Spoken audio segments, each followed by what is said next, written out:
मैं ऋषि आज के समाचारों के साथ। जल्द निकलेगी तृतीय श्रेणी के 10,000 पदों पर भर्ती, सीटी का शेड्यूल भी जारी होगा। चेयरमैन हिम्मत सिंह का बयान।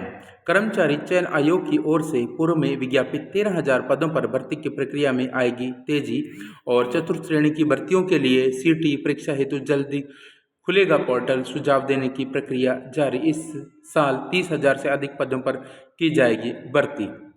हरियाणा सरकार की ओर से विभिन्न विभागों में तृतीय श्रेणी के करीब 10,000 पदों पर भर्ती के लिए राज्य कर्मचारी चयन आयोग के पास प्रस्ताव भेजा गया है। राज्य सरकार के प्रस्ताव पर हरियाणा कर्मचारी चयन आयोग की ओर से करीब 13,000 पदों पर भर्ती की प्रक्रिया पहले से ही आरंभ हो चुकी है। अमेरिका इजराइल ईरान युद्ध पे दावा। रसोई गैस व पेट्रोल डीजल की कमी नहीं रहेगी, जमाखोरी पर कार्रवाई होगी। दिन भर बंद रही रसोई गैस की बुकिंग, ना मोबाइल नंबर चले ना ही व्हाट्सएप। गैस सप्लाई न मिलने से इंडस्ट्री बंद, ढाबे होटल चलने भी मुश्किल। रसोई गैस के साथ ही पेट्रोल और डीजल की कोई कमी नहीं है, यह दावा है प्रशासन का। प्रशासन ने अफवाह पर ध्यान न देने की अपील की है। केवल कमर्शियल और इंडस्ट्रियल गैस सिलेंडर की सप्लाई रोकी गई है, जिससे इंडस्ट्री 3 दिनों से बंद है। होटल और ढाबों के पास 1-2 दिन का स्टॉक रह गया है। अगर गैस की सप्लाई नहीं हुई तो आगे होटल और ढाबे भी बंद रहेंगे। दिन सामान्य से 8 डिग्री ज़्यादा गर्म रहा। 14 से 16 मार्च तक तेज हवाओं के साथ बारिश की संभावना है। 8 मार्च के बाद बदलेगा हवाओं का रुख। 18 मार्च के बाद बदलेगा हवाओं का रुख और धूल भरी आंधी और बूंदाबांदी के बाद गिरेगा तापमान। बढ़ रही गर्मी से अब ऐसे राहत मिलने के आसार हैं। गुजरात, राजस्थान और अरब सागर पर अभी तक एक एंट्री साइक्लोनिक सर्कुलेशन बना था। इसके कारण गर्म पश्चिमी हवाएं चल रही थी, जिसके तापमान ऊपर चला गया।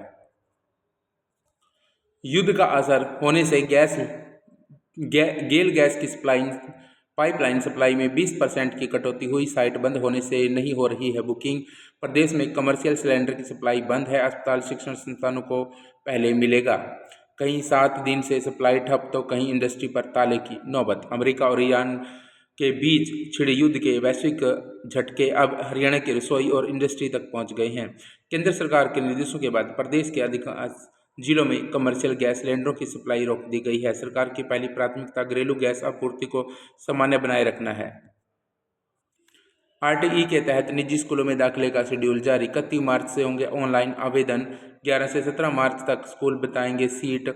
9 अप्रैल को लॉटरी से होगा स्कूल आवंटन। आर्थिक रूप से कमजोर वर्ग और वंचित समूह के बच्चों को निजी स्कूलों में शिक्षा का अवसर देखने के लिए शिक्षा विभाग ने आरटीई के तहत दाखिले प्रक्रिया शुरू कर दी है। शैक्षणिक सत्र 2026-27 के लिए विभाग ने प्रवेश प्रक्रिया का विस्तृत शेड्यूल जारी कर दिया है, जिसके तहत निर्धारित तिथि के तहत स्कूलों में सीटों का निर्धारण, दस्तावेजों की जांच, ऑनलाइन आवेदन, लॉटरी और प्रवेश की प्रक्रिया पूरी की जाएगी। बाल शिक्षा का निःशुल्क एवं अनिवार्य शिक्षा का अधिकार अधिनियम 2009 आरटीई की धारा 12(1)(c) के तहत निजी गैर सहायता प्राप्त विद्यालयों में आर्थिक रूप से कमजोर और वंचित वर्ग के बच्चों के लिए निर्धारित प्रतिशत सीटें आरक्षित करना अनिवार्य है। रिचार्ज खत्म होने पर मोबाइल की इनकमिंग बंद होना गलत है, राघव चड्ढा। टेलीकॉम कंपनियों की मनमानी पर उठाए सवाल। मोबाइल फोन के प्रीपेड प्लान की रिचार्ज अवधि समाप्त होने पर आउटगोइंग कॉल सुविधा के साथ इनकमिंग कॉल सुविधा भी बंद होने पर चिंता जाहिर करते हुए आम आदमी पार्टी के सांसद राघव चड्ढा ने बुधवार को राज्यसभा में कहा कि एक रिचार्ज भूलने पर मोबाइल नंबर डीएक्टिवेट नहीं होना चाहिए और इनकमिंग कॉल की सुविधा की गारंटी होनी चाहिए। 2.5 दिन में मिलेगा सिलेंडर। एलपीजी सप्लाई पूरी तरह नियंत्रण में नहीं होगी किल्लत, पेट्रोलियम मंत्रालय। भारत सरकार के पेट्रोलियम और प्राकृतिक गैस मंत्रालय ने साफ किया है कि देश में कच्चे तेल की आपूर्ति बिना किसी बाधा के और पूरी तरह से सुरक्षित रूप से जारी है। घरेलू उपभोक्ताओं को बुकिंग के बाद 2.5 दिनों में सिलेंडर मिल सकता है। झूठा निकला यूपीएससी में 113वीं रैंक लाने वाले शिखा का दावा। संघ लोक सेवा आयोग की सिविल सर्विस परीक्षा में 113वीं रैंक लाने वाली शिखा गौतम का दावा झूठा निकला है। इसी नाम की हरियाणा की अभ्यर्थी का 113वीं रैंक पर चयन हुआ है। बुलंदशहर की शिखा गौतम ने बिना रोल नंबर मिलाए नाम देकर अपने चयन का दावा कर दिया था। मामले के तूल पकड़ने पर अब उनके स्वजन ने माफी मांगी है। संघ लोक सेवा आयोग ने पिछले दिनों सिविल सेवा परीक्षा का परिणाम जारी किया था। इसमें अम्बेडकर नगर मूड निवासी शिखा गौतम ने दावा किया था कि उसकी 113वीं रैंक आई है। शिखा के पिता Premchand Gandhi public inter college Siyana में चतुर्थ श्रेणी कर्मचारी हैं। शिखा के चाचा जितेंद्र कुमार ने भी शिखा गौतम द्वारा सिविल सेवा परीक्षा में 2025 में 113वीं रैंक हासिल करने का दावा किया था। पीजीटी कंप्यूटर साइंस के भर्ती नियमों में ढील नहीं है। हाई कोर्ट ने कहा कि चयन प्रक्रिया में कम उम्मीदवारों का सफल होना अपने आप में नियमों को स्थिर करने का कारण नहीं है।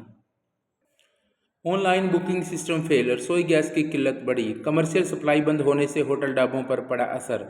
कमर्शियल को छोड़ रसोई गैस, पेट्रोल, डीजल की सप्लाई भी सामान्य। एनसीईआरटी विवाद, केंद्र ने एससी को बताया सभी कक्षाओं की किताबों की समीक्षा करेंगे। सोशल मीडिया पोस्ट पर जताई चिंता। किताबों में न्यायपालिका से जुड़े विवादित अध्याय के मामले में केंद्र सरकार ने सुप्रीम कोर्ट को बताया कि यह केवल कक्षा 8 ही नहीं बल्कि सभी कक्षाओं की पाठ्य पुस्तकों की समीक्षा कराएगी। अदालत में सॉलिसिटर जनरल तुषार मेहता ने कहा कि भविष्य में किसी भी सामग्री को प्रकाशित करने से पहले विषय विशेषज्ञों की जांच सुनिश्चित की जाएगी। सुनवाई के दौरान चीफ जस्टिस सूर्यकांत की अगुवाई वाली पीठ ने कहा कि पाठ्यपुस्तकों की समीक्षा केवल एनसीईआरटी तक सीमित रखने के बजाय व्यापक स्तर पर करनी चाहिए। जिन स्कूलों में पार्ट टाइम वर्कर और एजुसेट चौकीदार नहीं उनके लिए सालाना बजट जारी। स्कूलों में साफ सफाई के लिए मात्र 8,000 का बजट जारी। इतने रुपए में सामान आना ही मुश्किल। जिले के करीब 140 प्राथमिक स्कूलों में साफ सफाई को बेहतर बनाने के लिए शिक्षा विभाग ने बजट जारी किया है। जिन स्कूलों में पार्ट टाइम वर्कर और एजुसेट चौकीदार नहीं हैं उन सभी स्कूलों को 8,000 रुपये का बजट जारी किया है और इसे स्कूल परिसर, शौचालय, छत और खेल मैदान की सफाई में इस्तेमाल किया जाएगा। विभाग ने कहा कि इस राशि से कर्मचारी की नियमित नियुक्ति नहीं की जाएगी। यूडीआई में दिक्कत के चलते राशन वितरण नहीं हुआ शुरू। राशन के इंतजार में बीता आधा मार्च, डिपो से खाली हाथ लौट रहे उपभोक्ता। मार्च माह आधा बीतने को है पर प्रदेश में सरकारी राशन डिपो पर यह राशन वितरण नहीं शुरू हो पाया। कारण अद्वितीय उपकरण पहचान में तकनीकी दिक्कत से पीओएस मशीन का न चल पाना बताया जा रहा है।